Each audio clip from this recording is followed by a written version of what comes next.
Hi, everyone. I'm Phyllis M. Weaver. I'm the CEO and founder of Discover Ultimate Health, and I have something very important to talk to you about, and that is the topic of strokes. I had started doing a live on Instagram, but my connection was interrupted and I didn't finish. I finished most of it, but I still had a few more things I wanted to say. So I decided to do the video instead. So first of all, I want to make you aware of how more prevalent strokes are today, and it's happening more and more to younger people. Um, it was it used to be thought of as an older person, um, uh, illness or happening, but it is happening in all ages. So first of all, things to look for in a stroke. Remember this mnemonic, and it's called faster. Faster. Remember faster. It used to be fast, but now it's faster because F stands for facial drooping, and the A stands for arm. Your arm is getting weak. And S is for speech. Start having difficulty with your speech. T is for time. It's important for you to note the first time you notice a symptom of a stroke, and you need to put a T on the forehead and put the time on the forehead, so that when emergency help comes, they will know when the symptoms first started or when it was first noticed. And then is the E. E is for the eyes. The eyes will start having difficulty seeing either in one or the other, or you can have double vision. But either way, is something to do with the eyes aren't normal.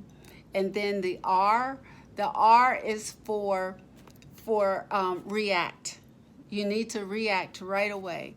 You need to call 911, whether and then go straight to the hospital or to the emergency room, whether or not the symptoms are still showing, because you can still be having a stroke without having all of the telltale symptoms. So it's important for you to remember this mnemonic faster for facial drooping, the arms feeling weak, for S for the speech changing, T for putting the time that you first notice the symptoms on your forehead, E for the vision for your eyes, and for R to react right now and call 911, and then go straight to the emergency room, go to the hospital, and seek help immediately. Is very crucial when it comes to strokes.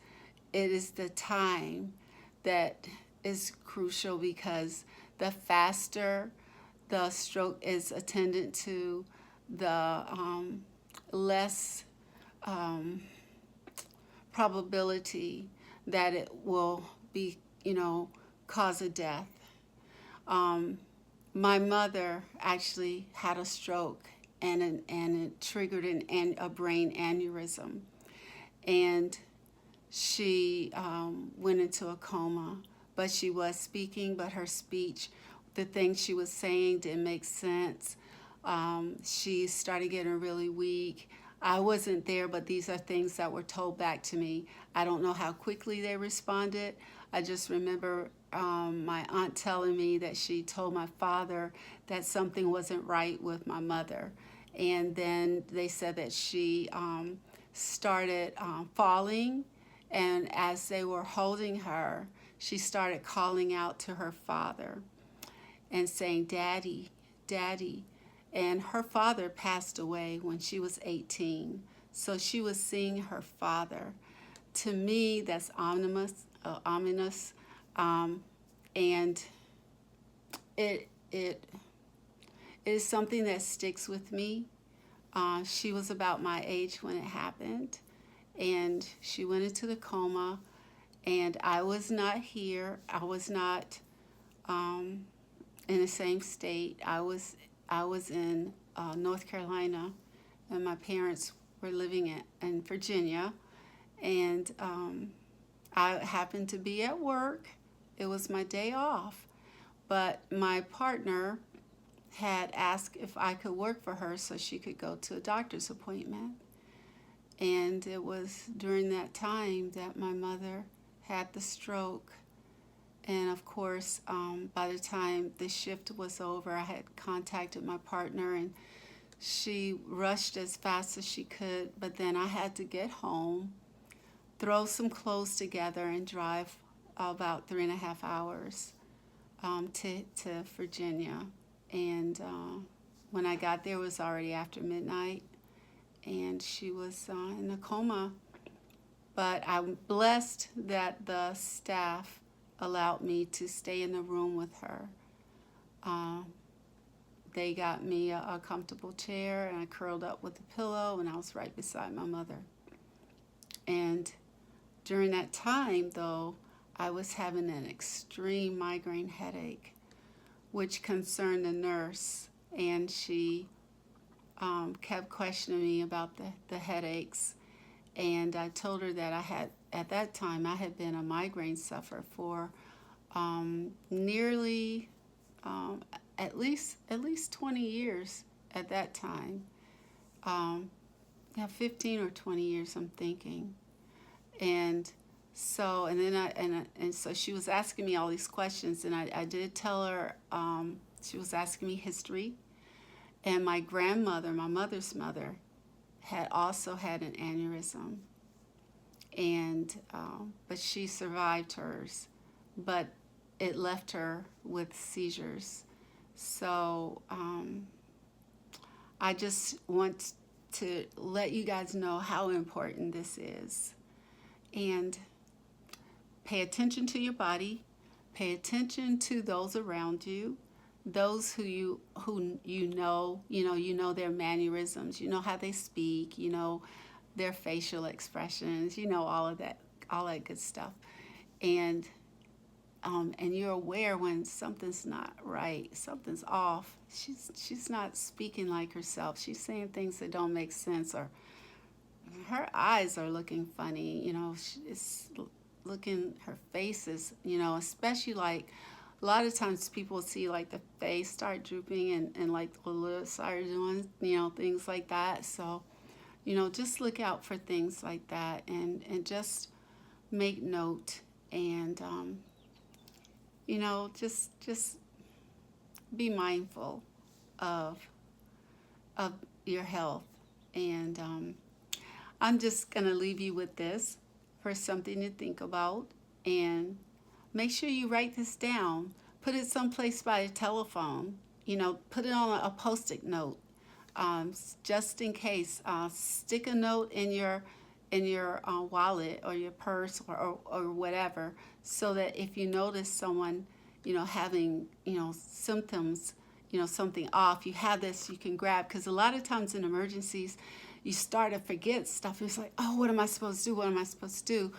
What am I supposed to, what number do I call? So thankfully there's 911, but I have been made aware when I took my CPR and my life support course, that all counties do not have 911. So you need to be aware of what city and county has 911 and which ones don't. Make sure you know how to call for help. In any kind of crisis situation, you need to have those numbers. So that was mind opening for me, because I never knew that. I didn't know that everybody didn't have access to 911, and that there's some rural counties that just plain don't have it, and then there's some areas that they do have it, but they have very little support staff, And so when I was taking one of my courses, when I was actually in North Carolina still, I was taking my class, and the I think that it was a firefighter that was there, and an EMS, and they said that they that one county, actually a county that I have a lot of family in, the one now I can't think of the name of it, but it's the county that's part of like Murfreesboro, Hosky, that all area. Um, they they someone called for 911, and it took an hour and a half for emergency medical support to come. So that's that's something that's unacceptable. So for counties that really need help, need funding, um, please get active with your, I guess, government, whoever it is that's in charge of funding for emergency services. So I'm just going to leave you with this. And once again, this is Phyllis and Weaver. I'm Coach Phyllis of Discover Ultimate Health LLC. I'm a pharmacist and a certified transformational health, wellness, and life coach. And I'm here to train you if you are living with type 2 diabetes, lupus, fibromyalgia, you know, issues where sometimes they say that there's no cure, or it can't be reversed. But I'm here to tell you that there are some autoimmune issues and some inflammatory issues that, although they may not be reversed completely, the symptoms can be reversed and you can be in remission. Like I've been in remission with lupus since 2018, and fibromyalgia symptoms. So I just want to share that with you, and you can get in touch with me by texting me at 888 585 2851. And please check out my website for my book, Reverse Diabetes Now, the Proven 365-Day Technique. And I will put my website down in the comments, but it's reversediabeteshelp.com. So my number is 888 585 2851. Thanks for your time, and you guys have a wonderful and blessed day, and stay as healthy as you can. Now, support is here. All you have to do is contact me. Thanks. Be blessed.